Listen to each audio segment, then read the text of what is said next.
It's not, to me, it was the Biden lack of administration. They were less than $1 trillion for 4 years. We're going to be $21 trillion for 1 year. I think that's hard to believe. The biggest in history was a certain country, $3 trillion. We're going to be $21 trillion. On top of that, prices are coming down. We inherited a mess with high prices, the worst inflation in the history of our country. We had inflation that was a single 4 years, the worst inflation in the history of the United States. Gas prices through the roof, and that's after destroying our petroleum reserve, which was meant for wars and big emergencies, not to try and win an election. They opened up the reserve so that people get $3 less in gasoline, and it didn't work. They got about 3 cents less, because as big as those reserves are, they're peanuts when you're talking about that kind of traffic. And we're rebuilding the reserves. We're doing all of this, and we've done a job. We're also bringing down prices very substantially, and we've already brought them down very, very substantially. Gasoline is way down. I think you'll be seeing $2 gasoline, but we're now at $2.50, $2.45. Some are lower than that. It was $4.50, $5, $6, $3.50, $3.75, under Biden, all different numbers, but way high. And we have energy way down. But the biggest thing to me, because I know what it means in jobs, is the fact that we're at over $17 trillion, Scott, and we expect to be around $21 trillion in 1 year. And that's many times bigger than, in history, the highest number was $3 trillion. And we're going to be at $21 trillion. That means new plants, new AI, new auto plants. We have auto plants coming in from Canada, from Mexico, from Germany, from Japan. Toyota just agreed to invest $10 billion on new auto plants, all American workers. We've never been in a position like this. You can go back to the beginning. Our country has never been in a position like this. And it really is because of the fact that we use tariffs to bring all this money in. And you're going to see the results in a year when these plants start to open up. We have more plants under construction now than at any time in the history of our country. And these are big plants. These are the biggest plants anywhere in the world. And I want to thank you because you've agreed to invest $600 billion into the United States. And because he's my friend, he might make it $1 trillion, but I'm going to have to work on him. But it's 600. We can count on 600 billion. But that number could go up a little bit higher, yes, or I don't know. We'll see. But we appreciate it very much. So Saudi is going to be investing at least $600 billion, and that means investments in plants, in companies, money on Wall Street. And what it really means for everybody that really counts is jobs, a lot of jobs. We have a lot of jobs. So I just want to thank you. We've been really good friends for a long period of time. We've always been on the same side of every issue. I think we've done a great job in wiping out the nuclear capacity of Iran. Nobody else could have done that. No other president would have done it. We had the pilots in the Oval Office right here. We were celebrating a very successful attack. So I had them in with that beautiful B-2 bomber that's over there. And they said, sir, for 22 years, we practiced this attack. Our predecessors, these were very young guys, so 22 years, they said our predecessors and us practiced the attack on Iran, but no president ever gave us the go-ahead. 3 times a year they went out and they practiced the attack. Nobody let us do it until you came along, and I let them do it because it was the right thing to do. You can't have a nuclear Iran. And so we put you in a very good position. But I just want to say it's an honor to be your friend, and it's an honor that you're here. And if you'd like to say a few words, but thank you very much. Well, thank you, Mr. President. This relation has been a relation for about 9 decades, and we've been working together for a long time. But today it's a very important time in our history because there is also a lot of things that we're working in the future. We believe in the future of the United States of America. We believe in what you're doing, Mr. President, is really creating a lot of good things and good foundation to create more economic growth, more business in America. And it will also your work for the world peace. I believe, Mr. President, today and tomorrow we're going to announce that we are going to increase that $600 billion to almost $1 trillion of investment, real and real opportunity by details in many areas. And the agreement that we are signing today in many areas in technology, in AI, in rare earth materials, magnet, etc., that will create a lot of investment opportunities. So you are doing that now. You're saying to me now that the 600 billion will be 1 trillion. Definitely, because what we are signing, it will facilitate that, and we, I like we will that build very on much. it. He works hard. No, that's great. I appreciate that. That's great. We're doing numbers that nobody's ever done. And in all fairness, if you didn't see potential in the U.S., you wouldn't be doing that. Definitely. You don't want to lose money. As you said, Mr. President, it's the most hottest country in the planet. But what you're creating is not about opportunity today. It's about also long-term opportunity in the United States of America that will affect American economy positively in the next coming decades. Preparing the right foundation of emerging technologies, that's a game changer for America in a good way, and we want to be part of it. Yeah, we're doing really well. And this, you don't see what we're doing so much because we have, although the construction industry sees it. If you look at Caterpillar, who's been incredible, the tractors, everything else, the numbers that we're doing in construction are unbelievable. Some of the plants that we're building, AI, and they're building their own electric with the plant. I gave them the right to build their own electric with the plant because no country, frankly, will have this. China's working very hard to produce enough electric, but we're beating China substantially at AI, which is a big thing. And we had a great meeting 2 weeks ago with President Xi, but on AI, we're doing well. And I have a man, David Rommel. Yes, sir. David, could you say a few words about what you're seeing on the job front and all of the, some of the assets, and also how we've been helped by the Saudis in terms of the kind of investment they've made, please. Yeah, most certainly. Thank you for the opportunity. I am a facility leader for GE Vernova, and if you look at the landscape for GE Vernova investment, over $750 million in the U.S. focused on true manufacturing jobs here stateside. We're looking at tripling the output of our Greenville, South Carolina facility, where we make the gas turbines that are supporting U.S. needs as well as the Saudi Arabia needs. Right. So real jobs, $300 million in gas investment, resulting in over 500 pieces of new equipment being installed in the Greenville, South Carolina facility. That translates into roughly 1,800 jobs across the board for GE Vernova as we try to scale capacity to be able to meet this demand. Along with that, we're partnering with local communities to build the skill set that's required to meet these capacity needs. So that talent pipeline is incredibly important. So it's real jobs in the manufacturing space. Well, you've been great, and thank you very much. And we love that state. I won that state by record numbers. I won a lot of states by record. Texas, a lot of them by Indiana. We're working with Indiana or something right now. We won that. We won a lot of them by records, but that was one of them. I want to thank you very much. Say hello to everybody. Great job. You're doing a great job. Thank you. So just in wrapping up, we'll take a couple of questions, but I want to just tell you what an honor it is to be your friend. And I very much appreciate the investment of now $1 trillion, okay? I'm glad you got that out. I didn't want to be the one to tell them, but that's great news. We keep increasing, Mr. President. I know. Each time the opportunities are just increasing more and more. Well, the opportunities, right? We're doing better.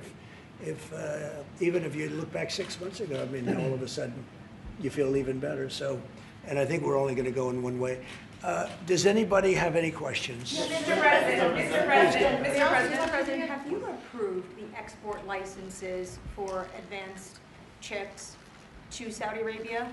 The export licenses? We are working on that. We're negotiating that right now. Marco, do you want to talk about that, or Scott? Well, I mean, that's part of, we may have announcements on that later today, but that's what we've been working on is the mechanics by which something like that could be achieved, and it's part of the broader process, part of this broader engagement and cooperation between our two countries. Certain levels of chips. Yeah. And for the Crown Prince, Your Royal Highness, you're talking about $1 trillion of investment. Could the kingdom continue to do that with oil prices in the mid-60s? We are not creating a fake opportunities to, please America, please President Trump. It's real opportunities.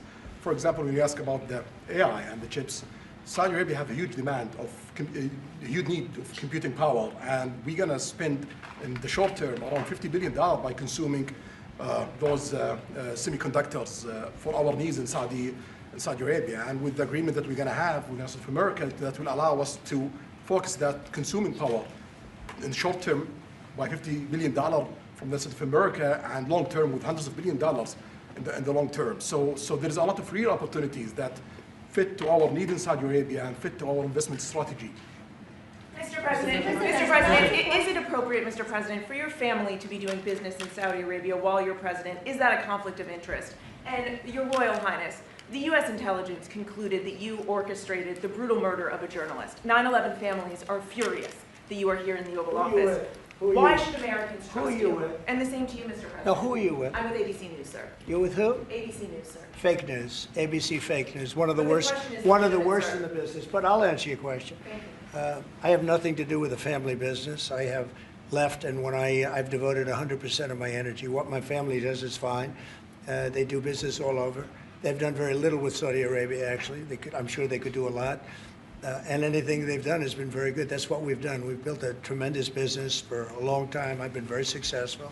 I decided to leave that success behind and make America very successful. And I've made America more successful by far than it ever was, and that it ever could have been, no matter who was president. There would be nobody bringing in $21 trillion, that I can tell you right now. As far as this gentleman is concerned, he's done a phenomenal job. You're mentioning somebody that was extremely controversial. A lot of people didn't like that gentleman that you're talking about. Whether you like him or didn't like him, things happen. But he knew nothing about it, and we can leave it at that. You don't have to embarrass our guest by asking a question like that. Okay, since you asked, Mr. President, please, go ahead. you allow me to answer. You know, I feel painful about, the families of 9/11 in America, but, we have to focus on reality. Reality based on CIA documents and based on a lot of documents that Osama bin Laden, he used Saudi people in that event for one main purpose, is to destroy this relation, to destroy the American-Saudi relation. That's the purpose of 9/11. So whoever buying that means they are helping Osama bin Laden's purpose of destroying this relation. He knows that strong relation between America and Saudi Arabia, it's bad for extremism, it's bad for terrorism. And we have to approve him wrong and to build our relation, continue developing our relation. It's critical in the safety of the world. It's critical against extremism and terrorism.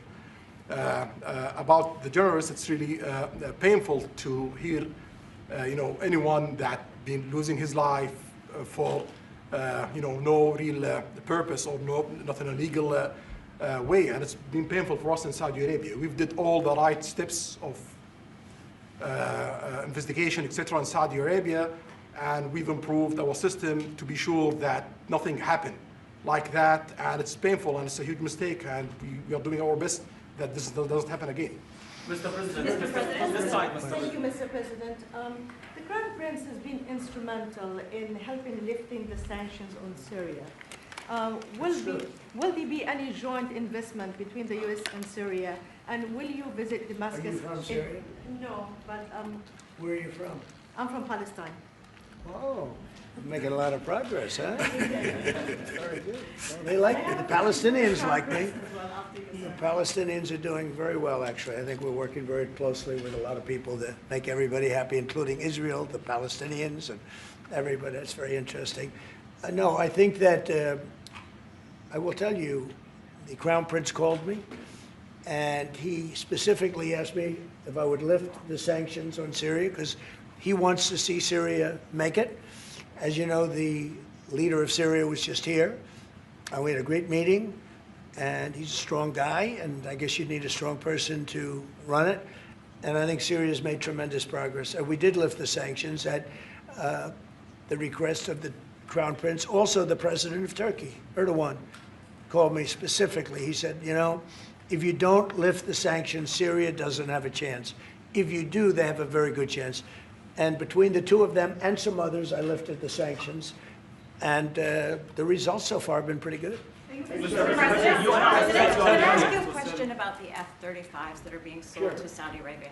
Are these the same ones that are being used by the Israeli military? And if so, how does that allow for the qualitative military edge for Israel? And then I want to ask you, because you brought up the plight of the Palestinians. Are you aware of relocation flights to South Africa that are taking place right now? Which flights? There are relocation flights that are taking place. Some Palestinians are being charged up to $2,000 I'm not a going to seat. South Africa for the G20 because I think their policies on the extermination of people are unacceptable. So I'm not going, so I won't refer to anything having to do with South Africa. South Africa has behaved extremely badly. But I will say that when you look at the F-35 and you're asking me, is it the same? I think it's going to be pretty similar, yeah. You know, How will that this affect- is a great ally, and Israel's a great ally. And I know they'd like you to get planes of reduced caliber. I don't think that makes you too happy. They've been a great ally. Israel's been a great ally. And we're looking at that exactly right now. But as far as I'm concerned, I think they are both at a level where they should get top of the line. Yes, please. Can I just quickly ask for the Crown Prince, if I could just ask Have you about reached an the agreement direct on a talks defense- between U.S. It's all right. and Steve, 1 second. Go ahead. Have you reached an agreement on a U.S.-Saudi defense treaty today? And are you going to bring up the Abraham Accords in your discussion? I already brought them up. What did you say? I think I got a positive response. Would you like to respond? Yeah, so I'll put you on the spot. yeah, so definitely we believe having a good relation with all Middle Eastern countries it's a good thing, and we want to be part of the Ibrahim Accord, but we want also to be sure that we secure a clear path of two-state solution. And today we have a healthy discussion with Mr. President that we're going to work on that to be sure that we can prepare the right situation as soon as possible to have that. I think we're, you know, I don't want to use the word commitment, but we've had a very good talk on the Abraham Accords. We talked about one state, two state. You know, we talked about a lot of things in a short period of time. We'll be discussing it further, too. But I think you have a very good feeling toward the Abraham Accords. Yes, definitely, Mr. President. We want peace for the Israelis. We want peace for the Palestinians. We want them to coexist peacefully in the region, and we will do our best to reach that day. And the defense agreement, have you reached agreement on that? We pretty much have. Question for the Crown Prince, if I could just finish. We have reached agreement on that. Okay. I wanted to ask you about the direct talks between the United States and Iran. Have you been fully briefed on that, and are you concerned at all about how this might impact Saudi security interests? Well, we are close ally. We'll be working closely together on that issue, and we will do our best to help to reach a deal between the United States of America and Iran. And we believe it's good for Iran's future to have a good deal that will satisfy the region and the world and the United States of America. So we will do our best to see that day happen. And by the way, Iran does want to make a deal. I can say I think they very badly want to make a deal. I am totally open to it, and we're talking to them, and we start a process. But it would be a nice thing to have a deal with Iran, and we could have done it before the war, but that didn't work out. And something will happen there, I think. But they would very much like, I mean, they may say something else, but they would very much like to have a deal. Do we Mr. have a President, timeline? you announced Yeah, that you are please. going to sell 35 F-35 Say jets. it. You are planning, you said you are planning to sell the F-35 jets to Saudi Arabia. Yeah. Is it part of the security agreement? And how you assess the defense partnership between Saudi Arabia and the United States? And the question for His Well, Royal no, I Highness, just said it, though. I mean, we're going to sell them F-35s. That's the end of the question, I is guess. it part of the security agreement or no? No, we're going to have a deal. They're going to purchase F-35s. They're buying them from Lockheed, and it's a great plane. We make, by the way, the best military equipment. You saw that during the Iran little skirmish. We make the best planes, the best missiles. We make the best offensive missiles. We make the best military equipment in the world. Nice. For His Royal Highness, I would like to ask you about how you see the cooperation between the United States and Saudi Arabia in the advanced technological field, especially AI, and how it will support Saudi Arabia to serve its goal to achieve the vision of 2030. Well, I will try to answer that in short, but definitely there's a lot of interest in many industries between Saudi Arabia and America, and we are signing a lot of agreements in different areas that will really add value to American economy, but also to add value to us in Saudi Arabia. And AI, it's critical for us because one of the long-term problems that we could have is lack of workforce. As you've seen in the past few years, some of them have reached 30% of the global immigration to Saudi Arabia. So we know that to assure the Saudi Arabia GDP growing with the lack of workforce that we have, we need to use a lot of computing power to replace job in the long term. So that's huge demand in Saudi Arabia, and we want to link it to American private sectors and getting the supply from America. So there's a lot of opportunities in that area. And we're also involved in AI in Saudi Arabia. So we're working, and we're leading by a lot on AI. Actually a lot. China would be in second place, but we're leading by a lot. And I have to say this, and our relationship with China has been very good. And as far as buying our farm products, they're pretty much on schedule, Scott. I'd like you to call them, say if they could speed it up, it would be good. Okay, but they're pretty much on schedule. President Trump, Saudi Arabia, please. If I may, I have a question for both the Crown Prince and President. Who are you? Where are you from? Faisal Abbas from Arab News, Saudi Arabia, Your Excellency. It should be a friendly question. Your Royal Highness, just picking up on something you've just mentioned about how some people try to destroy the relationship between Saudi Arabia and the United States. Perhaps, since the launch of the vision, we've been used to having the bigger picture and that everything fits into the bigger picture. Might you want to elaborate a little bit about where is the relationship, the bilateral relationship, the strategic partnership between Saudi Arabia and the United States heading, and what's the big picture there? Well, I don't think it's a relation that we can replace it from the Saudi side or the American side. It's a critical relationship for our political attempt, for our economical attempt, for our security, for our military, for many things. And it has been there for 9 decades. And the opportunities that we have today, it's huge. And it seems that it's going to get deeper in the next few decades. And what we are having today and tomorrow with President Trump, it's really a huge new chapter in this relation that will add value to both of us. You know, when you think about it, I'm just sitting here. You're with the future king, a man who's respected by everybody, a man that doesn't have to be doing this, really. I don't have to be doing it either. And yet we're sitting here taking questions, we didn't say, oh, you can't talk about this. And there's never been transparency like this, even in his country, but there's never been, in our country, that's been acknowledged. But we didn't put restrictions, and I'm saying it's sort of wonderful to be taking questions from all over the world. Everybody's here. This is just a small group representative of tremendous numbers of media that are outside, that are very jealous that these people were so selected. But they're representing a lot of people that are outside. I think it's terrific that we can be sitting here being this open, and I think it's really a wonderful thing. Yeah. If you don't mind, I have a personal question for you. Okay, here we go. I should have said that. So apart from everything you mentioned in your opening remarks, you forgot to mention that you've de-escalated 7 wars since you started. At least in our part of the world, you are seen as a peacemaker. And adding that to all the executive orders and everything else you've mentioned, I really have to wonder, in your speech in Saudi Arabia, I was there, you said that His Royal Highness does not sleep at night thinking how he does things better. We wonder in Saudi Arabia, how do you manage your own time? And what's your formula for management? He does not sleep much, and I don't sleep much. I think we have the same schedule. We're thinking about our countries. And if you sleep a lot and you're president, we just had one that slept more than any president. He broke every record. He sleeps all the time, during the day, during the night, on the beach. The only guy could fall asleep on the beach with the press watching. No, he's not a sleeper. I'm not a sleeper. We don't. We talk at night. We can talk. I can call him almost any time. He goes, hi, how you doing? It's like the craziest times. But now, when you love your job, when you love your country, and when you're in a position like we are, future king, highly respected, crown prince, and in my case, president, you're thinking about your country. You're thinking about making America great again. We're thinking about keeping Saudi Arabia strong and vital and in a pretty tough part of the world, tricky part, right? Tricky part, a lot of tricky people. But he thinks about his country and I think about my country. I don't want to sleep. President Trump, do you expect a formal civil nuclear deal to be reached soon? Can you talk to us about that aspect of with Saudi Arabia? I can see that happening. Do you think that an agreement will happen today? It's not urgent.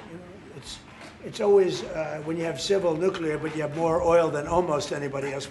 We actually have more oil and gas than they do, but I refuse to say that. And on We that- have more than, we have more than anybody, can you imagine? And on the F-35s, are those sales, Israel had reportedly wanted those sales to be conditioned on Saudi Arabia moving to normalized relations. Israel will be happy. Israel is going to be Is that a happy. condition of the F-35? Israel's aware, and they're going to be very happy. Okay? Conference. Yeah, please. Hello. Hi, hello. My name is Aman Hazani from Sharq al-Awsat newspaper, from Riyadh, of course.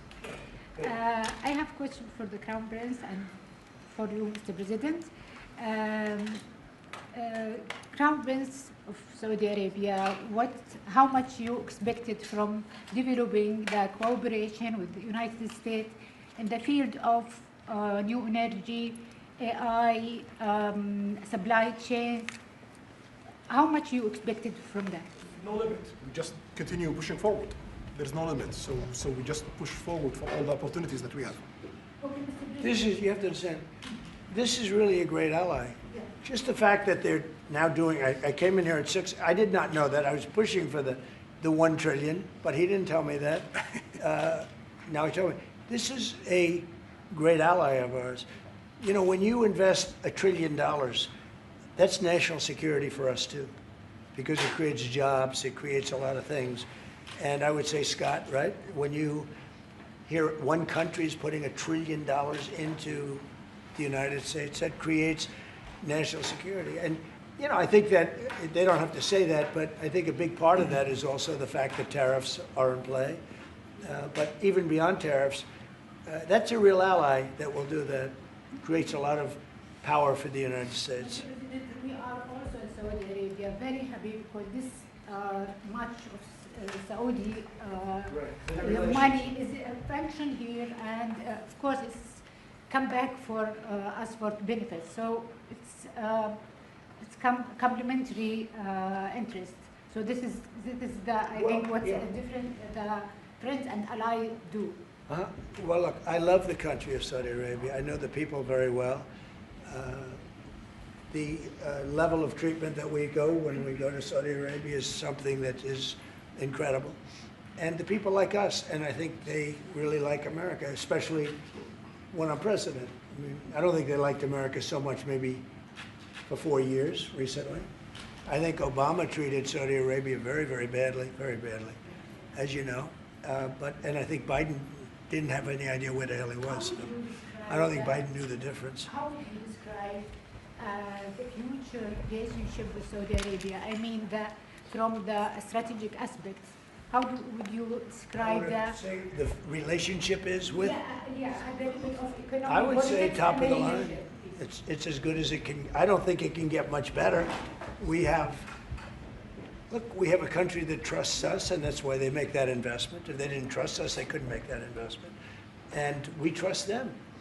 They've been very reliable. Now I rebuilt our military in my first term, and we spent trillions of dollars, and we gave away some of it in Afghanistan stupidly because we had stupid people running our country. But we gave away, but that's as much as it was. It's a tiny fraction of what we put here. And we're bringing our military to a new level, the highest level ever. We have those plans to go now. And again, it's all American jobs and everything, so it's good for a lot of reasons.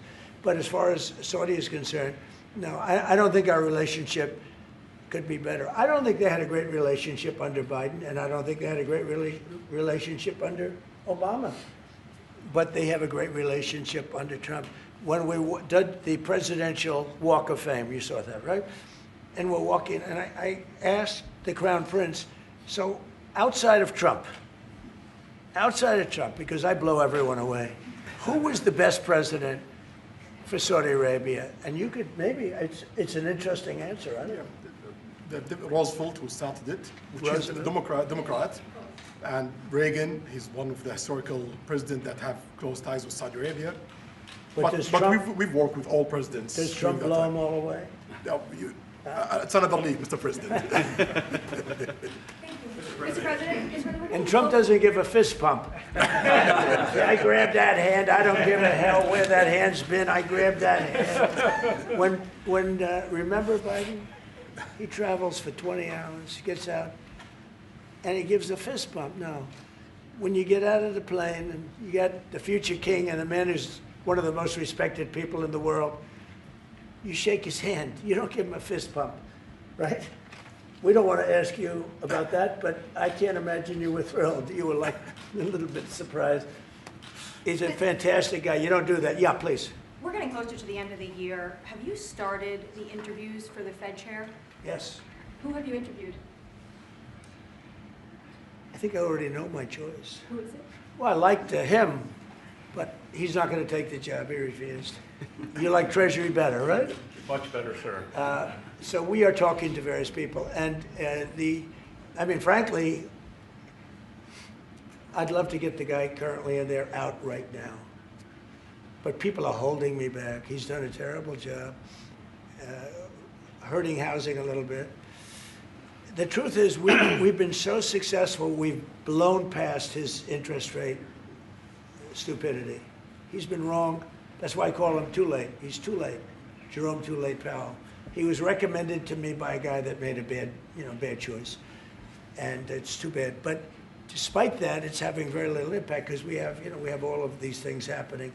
But it has an impact on housing to a certain extent. He's a fool. He's a stupid man. But we have some very good people. Yes, sir. You'll be sitting down with them in the near future, and we have some surprising names, and we have some standard names that everybody's talking about. And we may go the standard way. It's nice to every once in a while go politically correct. But we have some great names. Steve, please. Have you talked to President Maduro of Venezuela yet? Are you still open to that? He wants to talk. Yes, sir. Yeah, I'm open to talk. I talk to everybody. But no, he wants to. They treated us very badly. They sent all of their prison population into the United States, and we're getting them out rapidly. But he sent all of his, and he sends drugs into the United States and other things. No, he treated us badly. He was dealing with a bad president, and he was able to get away. We have now, I think we have the strongest borders anywhere in the world. Nobody's coming in unless they come in legally. We're taking very weak borders where millions of people came in. For the last 6 months, I don't do these reports. They say 0 people have been able to come in. Is that pretty good? Mr. President, why wait for Congress to release the Epstein files? Why not just do it now? It's not the question that I mind, it's your attitude. I think you are a terrible reporter. It's the way you ask these questions. You start off with a man who's highly respected, asking him a horrible, insubordinate, and just a terrible question. And you could even ask that same exact question nicely. You're all psyched, or somebody psychs you over at ABC, they're going to psych it. You're a terrible person and a terrible reporter. As far as the Epstein files is, I have nothing to do with Jeffrey Epstein. I threw him out of my club many years ago because I thought he was a sick pervert. And I guess I turned out to be right. But you know who does have? Bill Clinton, Larry Summers, who ran Harvard, was with him every single night, every single weekend. They lived together. They went to his island many times. I never did. Andrew Weissman, I hear. All these guys were friends of his. You don't even talk about those people. You just keep going on the Epstein files. And what the Epstein is a Democrat hoax to try and get me not to be able to talk about the $21 trillion that I talked about today. It's a hoax. Now, I just got a little report, and I put it in my pocket, of all the money that he's given to Democrats. He gave me none, 0, no money to me. But he gave money to Democrats.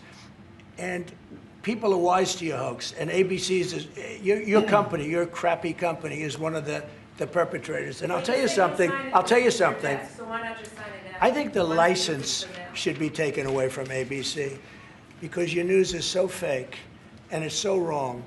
And we have a great commissioner, the chairman, who should look at that because I think when you come in and when you're 97% negative to Trump, and then Trump wins the election in a landslide, that means obviously your news is not credible, and you're not credible as a reporter. So I've answered your question. You should go and look at the Democrats who received money from Epstein, who spent their time.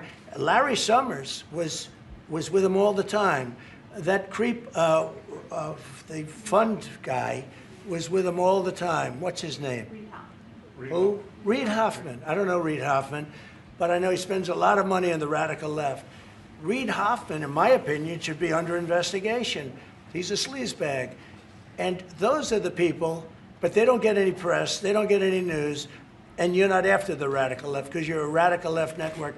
But I think the way you ask a question with the anger and the meanness is terrible. You ought to go back and learn how to be a reporter. No more questions from you. Who else has a question? Prince, very quickly, I want to ask you, how much money is Saudi Arabia giving for Gaza reconstruction? We are in discussion about that. Still, there is no amount being It'll be a lot. named, but we will definitely help. Yeah, he's going to, it's very important to him. And a quick follow-up, the International Security Force, given your pledge there would be no U.S. boots on the ground, what is the U.S. role going to be in that? And how do you sort of ratify the allegations that this could undermine Palestinian sovereignty and even the path to statehood? Look, I think we're going to get along great with the Palestinians, and we know their leadership. We just had a very, you hate to say war, but it was a war. Very, very successful. And you could say really it was on behalf of everybody. We did that on behalf of everybody. And the outcome was extraordinary because we have the best pilots, the best equipment, the best planes, the best everything. And Israel bought the best equipment. They bought it from us. Everything's from us. It all starts here. This office, I was talking to the Crown Prince a little while. You walk into this office, for somebody from the outside, the Oval Office, it's the most powerful place in the world. You're standing right now in the most powerful place in the world. And no matter how big you are, these are the biggest people, the richest people. They walk into this office. It's special, isn't it? Look at him. He's so happy to be here. But you walk into this office. It's the Oval Office. And we've done a lot of good with this office. I've stopped actually 8 wars. I appreciated your question before. But I've actually stopped 8 wars. I have another one to go with Putin. I'm a little surprised at Putin. It's taken longer than I thought.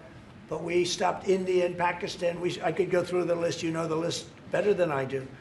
I'm very proud. And I stopped one that was almost ready to start again. You know, there was one that was ready to start. And they're doing very well.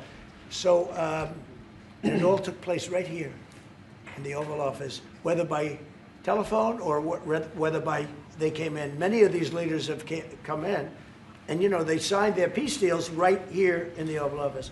So no matter if it's the biggest business people in the world or the greatest leaders in the world, the biggest leaders in the world, like the gentleman on my right, everybody walks into the Oval Office and they say, wow. And now, by the way, the Oval Office is in the kind of condition that it should be in. Whether you look at the walk or the marble floors or anything down the road, we're fixing the White House. And we're building one of the greatest ballrooms ever to be built. We have an event tonight, and we're going to have about 118 people because we have a very small room.